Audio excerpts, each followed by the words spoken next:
ফিরলাম বিরতির পর। আচ্ছা, এবার কি ভোটেও কিংবা ভোটের মতো বেআইনি বাড়ি ভাঙতেও কেন্দ্রীয় বাহিনীকে নিয়ে আসতে হবে? ভাবছেন না? বিশ্বাস করুন, এই বক্তব্য আমার নয়, এই বক্তব্য আমাদের রাজ্যের হাইকোর্টের এক বিচারপতির। ভোটের মতো এবার হয়তো বেআইনি বাড়ি ভাঙার জন্য ডাকা হতে পারে কেন্দ্রীয় বাহিনীকে। কারণ পুলিশ পারছে না, পুরসভা পারছে না, তাহলে কেন্দ্রীয় বাহিনী আসুক। নারকেলডাঙ্গায় বেআইনি নির্মাণ ভাঙতে এবার ডেডলাইন বেঁধে দিল কলকাতা হাইকোর্ট। পুলিশ যদি না পারে, বাধ্য হয়ে কেন্দ্রীয় বাহিনী ডাকতে হবে। 10ই মার্চের মধ্যে 5 তলা বহুতল ভাঙতে না পারলে কেন্দ্রীয় বাহিনী মোতায়েন করা হবে এবং কোর্ট বাধ্য হবে কেন্দ্রীয় বাহিনী নামাতে। এমনই হুঁশিয়ারি দিলেন বিচারপতি অমৃতা সিনহা। কি বলেছেন জানেন? দেখাবো, সেই গ্রাফিক্স দেখাবো। বেআইনি নির্মাণ ভাঙতে হাইকোর্ট যে ডেডলাইন দিল দেখাবো। পুলিশ যদি না পারে, পুলিশ না পারলে বাধ্য হয়ে কেন্দ্রীয় বাহিনী ডাকতে হবে। 10ই মার্চের মধ্যে 5 তলা বহুতল ভাঙতে না পারলে কেন্দ্রীয় বাহিনী মোতায়েন করা হবে, আদালত বাধ্য হবে কেন্দ্রীয় বাহিনী নামাতে। বিচারপতি অমৃতা সিনহা তিনি এই হুঁশিয়ারি দিয়েছেন। এবার কেন? কারণ নারকেলডাঙ্গার এই বেআইনি বহুতল কেন ভাঙা হচ্ছে না, তাই নিয়ে কলকাতা পুরসভার তরফ থেকে স্পষ্ট বলে দেওয়া হয়।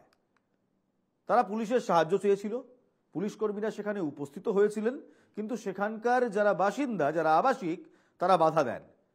সেই কারণে পুরসভার যেসব কর্মী বাড়ি ভাঙতে গিয়েছিলেন তারা ফিরে আসতে বাধ্য হন। এখানে বিচারপতি অমৃতা সিনহা প্রশ্ন তোলেন যে পুলিশের উপস্থিতিতে কলকাতা পুরসভার আধিকারিকরা বাড়ি ভাঙতে ব্যর্থ হচ্ছেন, অর্থাৎ কলকাতা পুলিশ কলকাতা পুরসভার কর্মীদের নিরাপত্তা দিতে ব্যর্থ হয়েছে। ফলে এই যদি পরিস্থিতি হয়, সেখানে আদালতকে বাধ্য হয়ে কেন্দ্রীয় বাহিনী মোতায়েন করতে হবে, কেন্দ্রীয় বাহিনীর নিরাপত্তায় বাড়ি ভাঙার কাজ করাতে হবে। হাইকোর্টে পুরসভা এটাই জানিয়েছিলেন। ভাবুন অবস্থা, যেসব পুরকর্মী বাড়ি ভাঙতে যাচ্ছেন পুলিশের পাহারায়, তারা ফিরে আসছেন কারণ তাদেরকে আবাসিকরা বাড়ি ভাঙতে দিতে যাচ্ছেন না। এটা শোনার পর বিচারপতি খুব স্পষ্ট ভাষায় বলেছেন, এখানে দেখা যাচ্ছে একটি 5 তলা বাড়ির একটি মাত্র ছাদ, সেটাকে ভাঙতে পুরসভার তরফ থেকে 1 সপ্তাহ সময় নেওয়া হয়েছে। এখানে প্রশ্ন হলো, একটা বাড়ির 1 তলার ছাদ ভাঙতে যদি 1 সপ্তাহ সময় নেন, গোটা 5 তলা বাড়ি ভাঙতে কতদিন সময় নেবেন দাদা? বিচারপতি অমৃতা সিনহা এই বক্তব্য তুলেছেন, এই প্রশ্নও তুলেছেন। খুব সহজ না?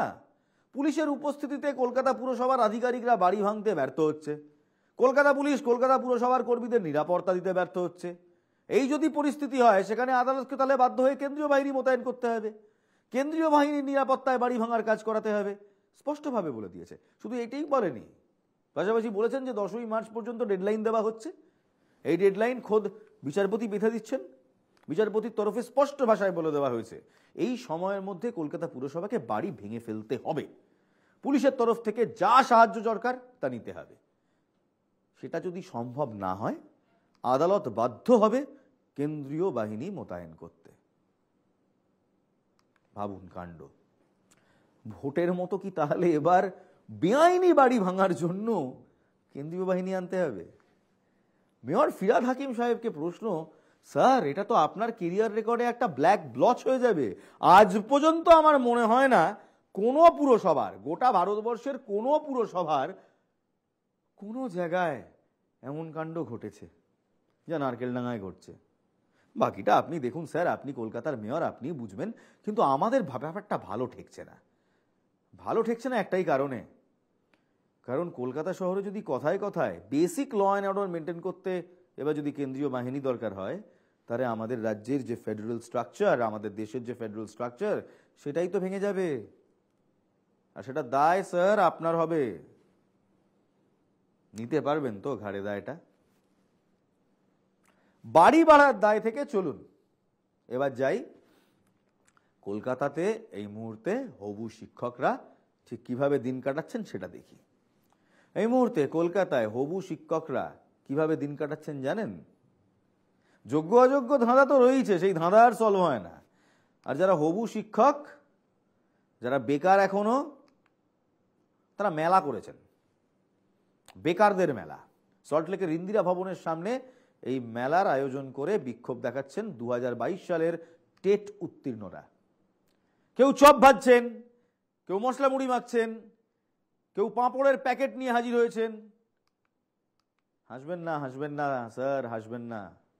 পেটে খিদে, বুকে বারুদ নিয়ে টেট উত্তীর্ণদের দাবি অবিলম্বে 50,000 শূন্য পদে নিয়োগ করা হোক। 2022 সালের টেট উত্তীর্ণ চাকরি প্রার্থীরা তারা বলছেন যে 50,000 শূন্য পদে নিয়োগের দাবিতে এই মেলা চলছে, চলবে, এবং এই মেলা সরকার দেখুক, দেখে বুঝুক যে এটা বিক্ষোভ। এবং বিক্ষোভ দেখানোর জন্য তারা কি কি করছেন জানেন? শিক্ষিত ছেলেরা যারা টেট পাস করেছেন তারা চপ ভাজছেন, কেউ চা বিক্রি করছেন, কেউ পাঁপড় বিক্রি করছেন, কেউ ছোলা বিক্রি করছেন, কেউ ডিম বিক্রি করছেন, কেউ পাউরুটি বিক্রি করছেন। তারপরেও কি আমাদের রাজ্যের নেতাদের একটুকু, এক চুটকি লজ্জা হচ্ছে?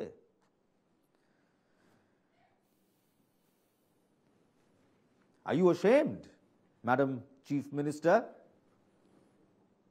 রাজ্যের মাননীয় মুখ্যমন্ত্রী, আপনার লজ্জা লাগছে? দেশের পরম পূজনীয় প্রধানমন্ত্রী, আপনার লজ্জা লাগছে? রাজ্যের শিক্ষামন্ত্রী, আপনার লজ্জা লাগছে? দেশের শিক্ষামন্ত্রী, আপনার লজ্জা লাগছে?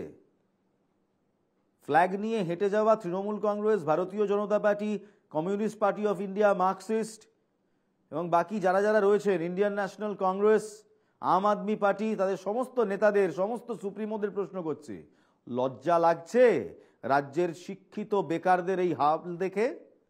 এই হালের দায় কার? কাদের জন্য এরকম হয়েছে? আপনাদের জন্য। You are to be blamed. আপনারা আপনারা আপনারা পারেননি বলে আজকে এই ছেলেমেয়েরা চপ ভাজছে, মুড়ি বিক্রি করছে। চাকরি তো দিতে পারেনি, শিক্ষিত যুবক যুবতীদের চাওয়ালা, চপওয়ালা, মুড়িওয়ালা করে রেখেছেন। আরে চাওয়ালার ডায়লগে ভোট হয়, পেটের ভাত জোটে না। আমার সহকর্মী বিউ সরকার যেখানে গিয়েছিলেন এটি প্রতিবেদন করেছেন, দেখাবো, দেখুন। 2022 সালে টেট উত্তীর্ণ যারা চাকরি প্রার্থীরা, তারা টেট উত্তীর্ণ হয়ে যাওয়ার পরও এখনো পর্যন্ত চাকরি হয়নি। সেই নিয়ে যে তাদের অবিলম্বে নিয়োগ করতে হবে, সেই নিয়োগের দাবি নিয়ে আজকে সকাল থেকেই করুণাময়ী ইন্দিরা ভবনের সামনে এই অবস্থান বিক্ষোভে বসেছে। এবং এই মুহূর্তে দেখতে পাচ্ছি কেউ বিক্রি করছেন চপ, কেউ বেগুনি, কেউ আবার ছোলা, কেউ চা। কেন এই অভিনব ধরনের ভাবনা, কি কারণে, আমরা কথা বলে নেব। এরকম কারণ দিদি বলেছেন যে চপ শিল্প করতে, তুলো শিল্প করতে। আমরা কখনো ভাবতেও পারিনি যে আমাদেরকে টেট পাস করে এরকম চপ বিক্রি করতে হবে, মুড়ি বিক্রি করতে হবে। দিদি আমাদেরকে পদ দেখাচ্ছেন এগুলো বিক্রি করার। দিদি বলেছেন 10 লক্ষ শূন্য পদ আছে, সেই জায়গায় আমরা মাত্র 50,000 শূন্য পদ চেয়েছি, তবুও আমাদের ডাকে কেউ সাড়া দেয়নি। তাদের যে একটাই দাবি যে মুখ্যমন্ত্রী মমতা বন্দ্যোপাধ্যায়ের কাছে যে চাকরি তাদের দ্রুত নিয়োগ করা হোক। অন্যদিকে আমি কয়েকজনের সঙ্গে আরো কথা বলে নেওয়ার চেষ্টা করব। হাতে বিস্কুট, চা, এই চা বিস্কুট এই বিক্রি করার কি কারণ? আজ আমরা 2022 সালে টেট পাস করে আজ আমরা কোথায় স্কুলে যাব, সেই স্কুলে নিয়োগ নেই, কোনো ভ্যাকান্সি নেই, কোনো দিদি সদ ইচ্ছা নেই। তাই আমরা আজকে রাস্তায় এসছি, আমরা বিভিন্নবার আন্দোলনে নেমেছি, আজ আমরা ধর্ণা মঞ্চে বসে আছি। মন্ত্রীকে নজরে আনতে অবশ্যই আমরা বারবার এই সব কাজ করে দেখাচ্ছি যে দিদি দেখুন, আমরা শিক্ষিত হয়ে আমাদের হাতে চক ডাস্টার না থেকে আমাদের হাতে আজ চা, বিস্কুট, পাঁপড়, মুড়ি এইসব নিয়ে আমরা রাস্তায় নেমেছি। আমরা দিদির দৃষ্টি আকর্ষণ করছি, কাল রাজ্য বাজেট আছে, সেখানে দিদি যেন এই রাজ্য বাজেটে আমাদের 50,000 ভ্যাকান্সির কথা উল্লেখ করে। 2022 সালে টেট পাস করেছি। টেট পাস করে 2 বছর অতিক্রম করে এখনো পর্যন্ত কোনো নোটিফিকেশন পাইনি, কোনো ইন্টারভিউ নেওয়ার ব্যবস্থাও করেনি। মুখ্যমন্ত্রী বলেছেন যে কোনো কাজই বেকার না, চপ শিল্প করতে পারো, চা শিল্প করতে পারো। তা আমি এখন বিশেষভাবে সক্ষম একজন ব্যক্তি, আমি এমএ করছি। যদি আমি বাদাম বিক্রি করে যদি হবু শিক্ষকের সম্মান বাড়ে, তো আমি বাদাম বিক্রি করবো রাস্তায় বসে। 2022-এর যারা টেট উত্তীর্ণ চাকরি প্রার্থী, তাদের একটাই দাবি এবং মুখ্যমন্ত্রীর নজরে আনতেই তাদের আজকে এই অভিনব প্রতিবাদ। ক্যামেরায় শুভজিতের সঙ্গে বিউ সরকারের রিপোর্ট, এনকেটিভি বাংলা। যোগ্য অযোগ্য প্রার্থীদের তাদের আলাদা করা যাবে? আপনি কি ভাবছেন? যাবে? সুপ্রিম কোর্টও এখন ভাবছে কিভাবে যোগ্য এবং অযোগ্যদের পৃথকীকরণ করা হবে এবং সেটা আদৌ সম্ভব কিনা। 26,000 চাকরি বাতিল মামলার শেষ শুনানিতে এ নিয়ে বিভিন্ন পক্ষ কি বলে সেদিকে নজর ছিল সবার। আর সোমবার মামলার শেষ শুনানিতে সুপ্রিম কোর্টে সিবিআই এর আইনজীবীর সওয়ালে আশার আলো দেখেছেন আন্দোলনরত শিক্ষক শিক্ষিকারা। যদিও এদিন শুনানি শেষ হলেও রায়দান স্থগিত রেখেছে শীর্ষ আদালত। যারা আন্দোলনকারী তারা কি বলছেন? আন্দোলনকারীরা বলছেন তারা এখনো আশাবাদী। শুনুন।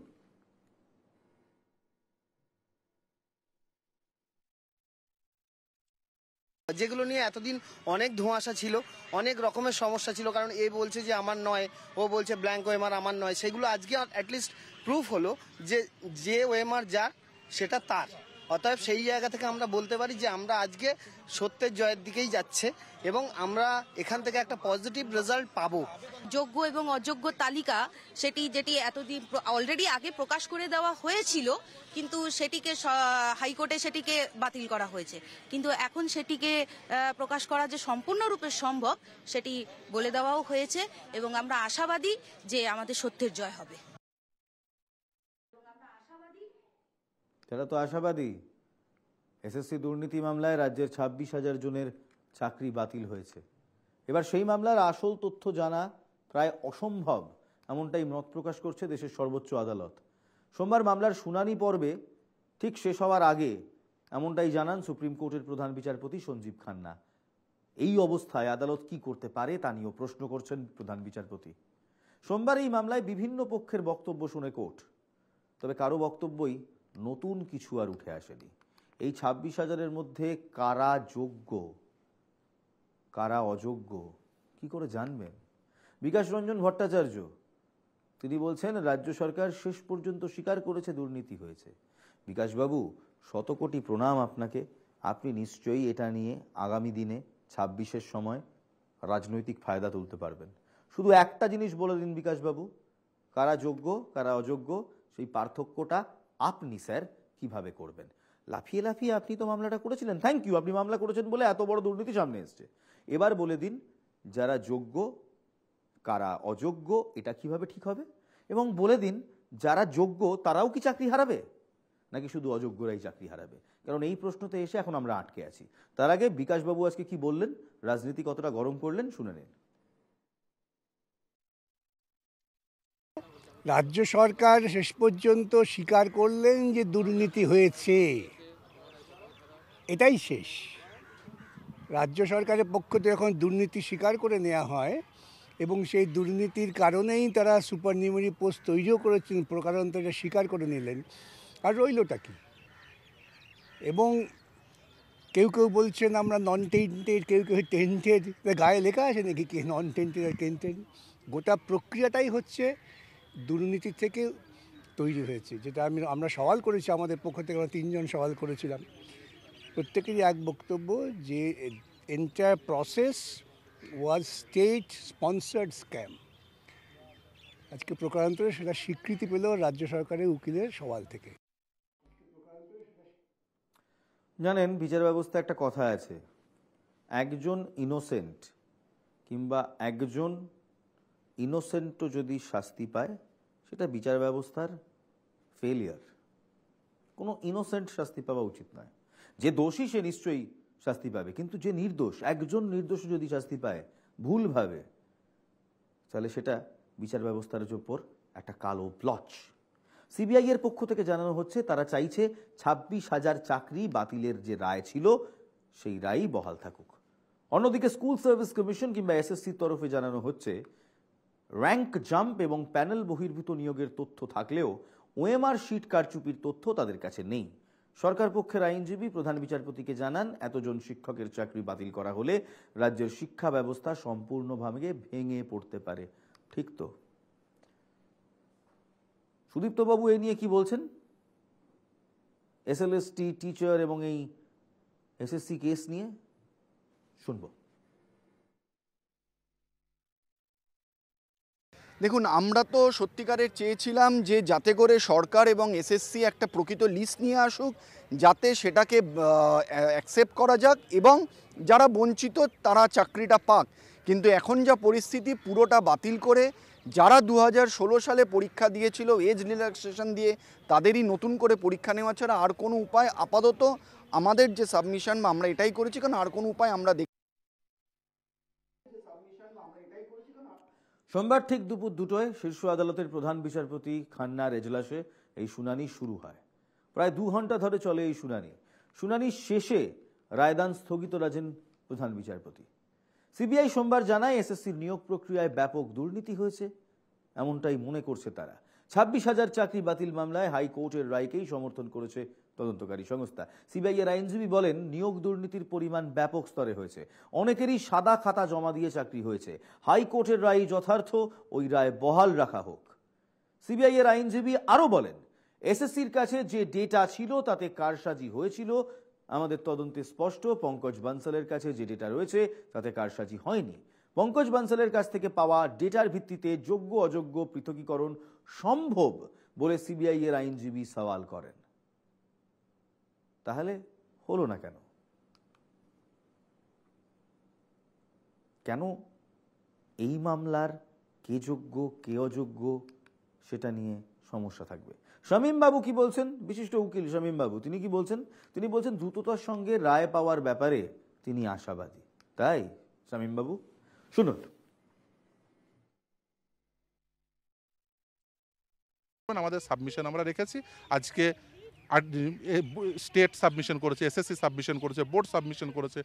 যারা রিজয়েন্ডার দেওয়ার অর্থাৎ tainted candidate untainted candidate both তারা তাদের সাবমিশন রেখেছেন। আদালত শুনেছেন, আদালত আজকে জাজমেন্ট রিজার্ভ করেছেন। আমরা আশা করছি খুব দ্রুততার সঙ্গে জাজমেন্ট দেবেন। এবং পঙ্কজ বানসালের ডেটা যে নির্ভুল বলে সিবিআই এর আইনজীবীর সওয়াল, তার পরিপ্রেক্ষিতে প্রধান বিচারপতি বলেন, সিবিআই বলেছে বানসালের ডেটা প্রকৃত সত্য, কিন্তু এক্ষেত্রে আমরা নিশ্চিত করে বলতে পারি না এটাই প্রকৃত ডেটা, কারণ আমাদের হাতে অরিজিনাল মার্কশিট নেই।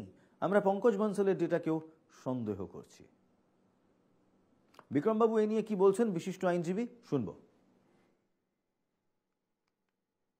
আজকে হিয়ারিং কনক্লুড এবং অর্ডার রিজার্ভ, সুপ্রিম কোর্ট এটার জাজমেন্ট দেবেন। আজকে মূলত যেটা হিয়ারিং হয়েছে যে স্যাগ্রিগেশন পসিবল না, মূলত আমাদের যেটা মেন সাবমিশন ছিল স্কুল সার্ভিস কমিশন বা স্টেট তাদের এক্স্যাক্ট কোনো লিস্ট এখনও অবধি সুপ্রিম কোর্টের কাছে দেয়নি। যদিও বা 5,000-এর একটা লিস্ট দেওয়ার চেষ্টা হলো, কিন্তু টোটাল ফিগারটা 25,000 প্যানেলের মধ্যে প্রায় অ্যারাউন্ড 10,000-এর কাছাকাছি আমরা সুপ্রিম কোর্টের কাছে যেটা প্লেস করেছি যে ইলিগ্যালিটিস রয়েছে। এখন স্যাগ্রিগেশন হলে কি করে হবে সেটা একটা সবথেকে বড় প্রশ্ন। স্টেট তাদের উত্তর দেওয়ার চেষ্টা করেছে, স্কুল সার্ভিস কমিশনও তাদের যা আনসার্স দেওয়ার চেষ্টা করেছে। সব পক্ষকে শুনানি করে আজকে হিয়ারিং কনক্লুড, অর্ডার রিজার্ভ হয়েছে, সুপ্রিম কোর্ট এই মামলার রায় দেবেন। এই মামলার প্রধান সমস্যা কি জানেন? এই মামলার প্রধান সমস্যা যোগ্য এবং অযোগ্য বাছাই করার প্রতিবন্ধকতা। কতজন যোগ্য এবং কতজন অযোগ্য, এই বাছাইটা আপনি কিভাবে করবেন? এসএসসিকে প্রশ্ন করেছিলেন এই নিয়ে প্রধান বিচারপতি। তাতে কমিশনের আইনজীবী জানান, র্যাঙ্ক জাম্প কিংবা প্যানেল বহির্ভূত নিয়োগের তথ্য তাদের কাছে রয়েছে, কিন্তু ওএমআর শিট, সেই ওএমআর শিটে যে কারচুপি হয়েছে সেই তথ্য কমিশনের কাছে নেই। কার কাছে আছে তারা জানে না। গত 27শে জানুয়ারি শুনানির সময় প্রধান বিচারপতি জানিয়েছিলেন 10ই ফেব্রুয়ারি এই মামলার শেষ শুনানি হবে। যোগ্য অযোগ্য প্রার্থী পৃথকীকরণ সম্ভব না হলে 2016 সালের পুরো প্যানেল বাতিল করা হবে। 26,000 চাকরি যারা রয়েছেন, শিক্ষক যারা রয়েছেন, যারা চাকরি করছেন, সবার চাকরি যাবে। এই নিয়ে সুদীপ্ত বাবু আইনজীবী বলছেন, নতুন করে পরীক্ষা দেওয়া ছাড়া আর কোনো উপায় নয়। ইয়ার কি করছেন? 2016-তে পাশ করে নিয়োগ হলেন 26,000 পড়ুয়া, 26,000 এই মুহূর্তে তারা অ্যাক্টিভ ওয়ার্কিং টিচার্স আবার করে পরীক্ষা দেবে। শুনুন সুদীপ্ত বাবুর কথা।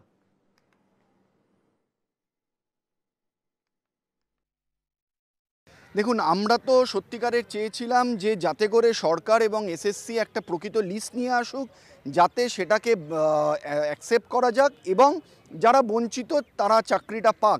কিন্তু এখন যা পরিস্থিতি পুরোটা বাতিল করে যারা 2016 সালে পরীক্ষা দিয়েছিল এজ রিল্যাক্সেশন দিয়ে তাদেরই নতুন করে পরীক্ষা নেওয়া ছাড়া আর কোনো উপায় আপাতত আমাদের যে সাবমিশন আমরা এটাই করেছি, কারণ আর কোনো উপায় আমরা কলকাতা হাইকোর্টের প্রাক্তন বিচারপতি অভিজিৎ গঙ্গোপাধ্যায় তার প্রসঙ্গ টানেন এক আইনজীবী এই মামলার শুনানিতে। এই মামলায় সিবিআই তদন্ত সম্পূর্ণ অবৈধ বলে দাবি করেছেন তিনি। তার বক্তব্য, অভিজিৎ গঙ্গোপাধ্যায় কোনো আবেদন ছাড়াই সিবিআই তদন্তের নির্দেশ দিয়েছিলেন। মামলা বিচারাধীন থাকার সময় তিনি সংবাদ মাধ্যমে ইন্টারভিউ দেন এবং পরবর্তীকালে রাজনীতিতে যোগ দেন। স্বাভাবিকভাবেই এই সিবিআই তদন্ত আইনত বৈধ নয় বলে দাবি করছেন ওই আইনজীবী। এই নিয়ে শ্রমিক ভট্টাচার্য কি বলছে শুনবো, এবং কুণাল ঘোষ তার পরিপ্রেক্ষিতে কি বলছে সেটাও শুনবো। দেখুন দেখুন বিষয়টা হচ্ছে প্রমাণ লোপাটের খেলা। সারদা থেকে আরজিকরের থেকে এই শিক্ষক নিয়োগ সমস্ত ক্ষেত্রেই আপনারা দেখবেন প্রমাণ লোপ করে দেওয়া হয়েছে, ওএমআর শিটকে ধ্বংস করে দেওয়া হয়েছে। একমাত্র যোগ্য অযোগ্যদের পার্থক্য কে করতে পারে? তৃণমূল কংগ্রেস, যারা টাকা নিয়ে চাকরি দিয়েছে। আমরা চাই যারা অযোগ্য তাদের চাকরি যাক এবং যারা যোগ্য তাদের মেধার মর্যাদা দিয়ে তারা চাকরি পাক। অন্তত পশ্চিমবঙ্গের স্কুল শিক্ষাটা নিজের ছন্দে ফিরুক। যারা যোগ্য তাদের একজনেরও যেন তাদের চাকরি না যায়। সিপিএম এবং বিরোধীরা এমনভাবে সুপ্রিম কোর্টে চেষ্টা করছে যে যোগ্যদেরও কে কজন আপত্তি আছে সেটা তো আলাদা কথা, কিন্তু এরা চাইছে গোটা চাকরির প্যানেল বাতিলের নামে যোগ্যদের চাকরি খেতে। এর প্রতিবাদ হওয়া উচিত। আসলে কি জানেন তো, আসলে এরা সবাই চায় এদের রাজনৈতিক ন্যারেটিভস ঠিক থাকুক। আসলে এরা সবাই চায় যে এরা নিজেদের দলকে ফায়দা দিক। সবাই চায় যে এই চাকরি প্রার্থীদের কিংবা এই শিক্ষকদের হাতিয়ার করে ভোটে জিততে, ভোট বাক্সে ভোট টানতে। তাই নানান রকম ন্যারেটিভ সেট করেন। কুণালবাবু বলছেন কারো চাকরি যাবে না, তাই যারা অযোগ্যভাবে চাকরি পেল তাদের চাকরি কি যেন থাকবে? যারা যোগ্যভাবে চাকরি পেয়েছে তাদের নিশ্চয়ই চাকরি থাকবে, কিন্তু যারা টাকা দিয়ে ঘুষ খাইয়ে আপনাদের নেতাকে চিরকুটে চাকরি দিয়ে চাকরি পেলেন তাদের চাকরিটা থাকবে কেন কুণালবাবু? এভাবে হয় নাকি? আর শ্রমিক ভট্টাচার্য যেটা বলছেন আমরা চাই অযোগ্যদের চাকরি যাক। আরে অযোগ্য কারা তারা জানবেন কি করে? কারা অযোগ্য কিভাবে বুঝবেন? কে অযোগ্য কিভাবে বুঝবেন? সমস্যা হলো রণবীর এলাহাবাদিয়া কিংবা সামায় রায়নারা যদি সত্যি কমেডি কন্টেন্ট খুঁজতে চান দেশের রাজনীতির দিকে তাকান।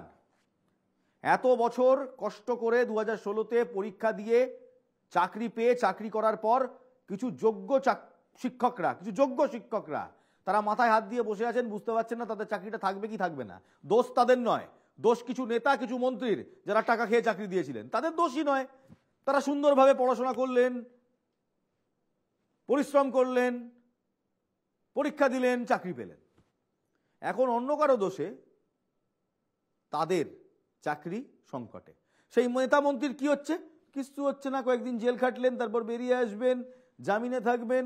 দেখলেন তো জ্যোতিপ্রিয় মল্লিক জামিনে বেরিয়ে এলেন, আবার পলিটিক্যাল হঞ্চ হয়ে গেলেন, পলিটিক্যাল ক্যাম্পেইন করতে শুরু করলেন। কপাল পুড়বে আমজনতার, কপাল পুড়বে মেহনতি এই চাকরি হারাদের। আর অযোগ্যদের ভাবুন, তাদের পোয়াবারও। তাদের চাকরি বাঁচানোর জন্য সরকার এবার হাতিয়ার করছে যোগ্যদের, বলছে না না না না না না, অযোগ্যদের চাকরি গেলে যোগ্যদেরও চাকরি যাবে, তাই অযোগ্যদেরও চাকরি থাক, যোগ্যদেরও চাকরি থাক। এর থেকে বড় কমেডি হয়? Comedy of errors. আজ শেক্সপিয়ার বেঁচে থাকলে বিশ্বাস করুন শেক্সপিয়ার আবার লিখতেন কমেডি অফ এরার্স এই নিয়োগ দুর্নীতিকে নিয়ে। কারণ সত্যি তো ভুলে ভ্রান্তিতে বলা একটি দুর্নীতি, একটি সিস্টেম, যেই সিস্টেম শুধু কমেডি করে যাচ্ছে আমজনতার সাথে। আর আমজনতা বোকার মতো দেখছে, কিছুই বুঝতে পারছে না। কিন্তু আমরা বোকা নই, বিশ্বাস করুন আমরা বোকা নই। আমজনতা যেদিন জাগে সেদিন চেয়ার বদলে যায়। এবার জাগুন, নিজের জন্য জাগুন, এই কমেডির হাত থেকে মুক্তি পাওয়ার জন্য জাগুন, আর ভাবুন, ভাবা প্র্যাকটিস করুন। জয় হিন্দ।